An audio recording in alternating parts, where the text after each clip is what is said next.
de jutges dels tribunals espanyols que diuen que volen reintroducir, i atenció al terme, reintroducir, que els hi surt el franquisme per les vores de les seves togues pels quatre costats.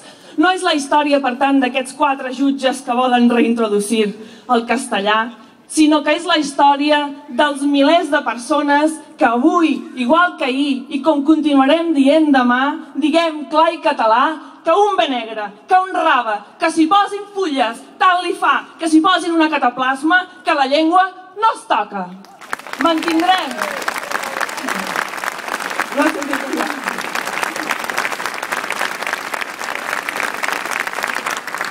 Facin el que facin, diguin el que diguin, sentenciïn el que sentenciïn, nosaltres mantindrem dignament i naturalment el català a l'escola.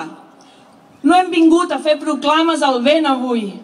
Ja no ens alimenten molles, com deia l'Ovidi Montllor.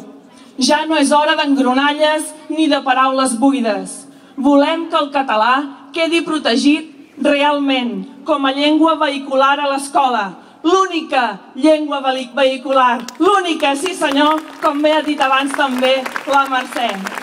Ja n'hi ha prou de jugar.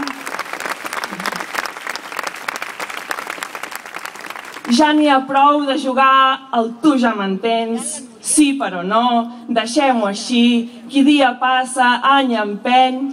Actualment resulta que la llei d'educació no ens protegeix la llengua. Més val saber-ho i dir-ho també, com deia en Martí Pol. No, no ho fa. Dissimula. I obro cometes. El català és la llengua normalment emprada com a vehicular. I tanco cometes. El català és la llengua normalment emprada com a vehicular? Això què vol dir? No vol dir res, no vol dir res, o sí que vol dir. Vol dir, de fet, calla, calla, que si cola, cola. I mentre cola, cola, i quan no coli, ja mirarem cap a una altra banda. Vol dir que el castellà actualment pot ser vehicular també a les nostres escoles. Per això, perquè ja no ens alimenten molles, perquè de res no